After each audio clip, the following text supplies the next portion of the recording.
कृषि सुधार कानूनों को लेकर सुप्रीम कोर्ट द्वारा गठित विशेषज्ञ समिति की अब तक 4 बैठक हो चुकी है। 11 से अधिक राज्यों और केंद्र शासित प्रदेशों के तकरीबन 20 किसान संगठनों के 50 से भी अधिक प्रतिनिधि अपना पक्ष रख चुके हैं। कृषि सुधार कानूनों को लेकर सुप्रीम कोर्ट द्वारा गठित विशेषज्ञ समिति की दिल्ली में हुई बैठक में देश भर के किसान संगठनों ने समिति के सामने वीडियो कॉन्फ्रेंसिंग के जरिए जहां अपने विचार रखे, वहीं महाराष्ट्र और मेघालय सहित अन्य प्रदेशों से आए किसान संगठनों ने व्यक्तिगत रूप से अपना पक्ष रखा। समिति ने तय समय में सर्वोच्च न्यायालय को रिपोर्ट सौंपने का भरोसा दिलाया। ऑनरेबल सुप्रीम कोर्ट ने हमें 2 महीने का टाइम दिया है, यानी करीबन 12 मार्च तक हमें रिपोर्ट देनी है सुप्रीम कोर्ट को।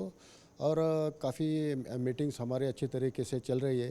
काफ़ी फार्मर ऑर्गेनाइजेशंस खुद होके हमारे पास आके ये कर रही है और वीडियो कॉन्फ्रेंसिंग द्वारा ज़्यादा लोग शामिल हो रहे हैं। समिति की अब तक 4 बैठक हो चुकी है। इस दौरान समिति के सामने आंध्र प्रदेश, गुजरात, ओडिशा, जम्मू कश्मीर, मध्य प्रदेश, कर्नाटक, महाराष्ट्र, तमिलनाडु, उत्तराखंड, उत्तर प्रदेश और तेलंगाना सहित 11 से अधिक राज्यों और केंद्र शासित प्रदेशों के तकरीबन 20 किसान संगठनों के 50 से भी ज्यादा अधिक प्रतिनिधि अपना पक्ष रख चुके हैं। We have met the committee. As this act, though it doesn't have much negative impact in Meghalaya, but we have stressed before the committee that any crop which our farmer grow, it might be anything, we need the support price. इस बीच गणतंत्र दिवस पर दिल्ली में हुई हिंसा की जांच कराने को लेकर दायर याचिकाओं पर उच्चतम न्यायालय ने सुनवाई करने से इनकार कर दिया है। अदालत ने याचिकाकर्ताओं से कहा है कि सरकार इस मामले में जांच कर रही है। कोर्ट ने कहा कि प्रधानमंत्री ने मामले की जांच के बाबत मीडिया में बयान भी दिया है।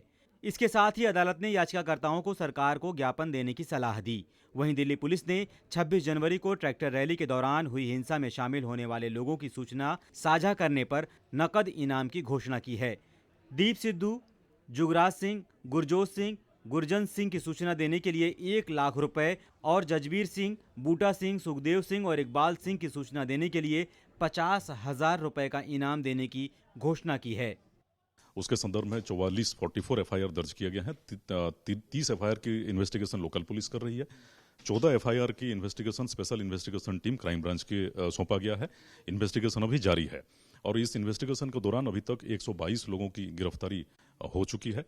और जो लाल किला के आसपास में पाए गए हैं जो मुख्य आरोपी, इस तरह से 8 लोगों को अभी आइडेंटिफाई करके उनके नाम पर 1 लाख रुपया और 50,000 रुपया, इस तरह से 8 लोगों के ऊपर इनाम घोषणा किया गया है। किसानों के मसले पर राहुल गांधी के बयान पर बीजेपी ने पलटवार किया है। बीजेपी प्रवक्ता संबित पात्रा ने कहा कि राहुल गांधी चाहते हैं कि सड़कों पर लड़ाई हो। किसानों के कंधे पर सियासत की कोशिश की जा रही है। कहीं न कहीं पुनः किसान बंधुओं के कंधे पर बंदूक रख के अपनी राजनीतिक रोटी सेकने की कोशिश राहुल गांधी जी ने की और साथ ही साथ पुनः किसानों के माध्यम से लोगों को भड़काने का जो प्रयत्न राहुल गांधी ने कहा और किया, वो आज हमने देखा है। अरे राहुल जी, ये तो किसानों का आंदोलन, किसान तो कह रहे हैं कि उनका राजनीति से कोई सरोकार नहीं है, उनका किसी राजनीतिक पार्टी से कोई मतलब नहीं है, तो आप उनके पैरोकार बन के उनके माध्यम से बातचीत करने का जो प्रयास कर रहे हैं, वो किस लिए कर रहे हैं?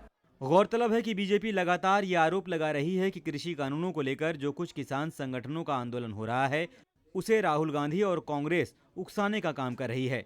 इस मुद्दे पर सत्ता पक्ष और विपक्ष एक दूसरे पर राजनीतिक हमले कर रहे हैं। केंद्र सरकार द्वारा लाए गए कृषि सुधार कानूनों के संदर्भ में सर्वोच्च न्यायालय द्वारा गठित विशेषज्ञ समिति के 3 सदस्यों की बैठक नई दिल्ली के पूसा संस्थान में संपन्न हुई। बैठक में विभिन्न 17 किसान संगठनों ने समिति के सामने आकर न केवल अपने विचार और अभिमत दिए, बल्कि वीडियो कॉन्फ्रेंसिंग के जरिए भी अपना अभिमत रखा। कमेटी का मानना है कि वो न केवल निष्पक्ष तरीके से काम कर रही है, बल्कि सर्वोच्च न्यायालय के निर्देशों के अनुसार 2 माह में अपनी रिपोर्ट भी समयबद्ध तरीके से सौंपेगी।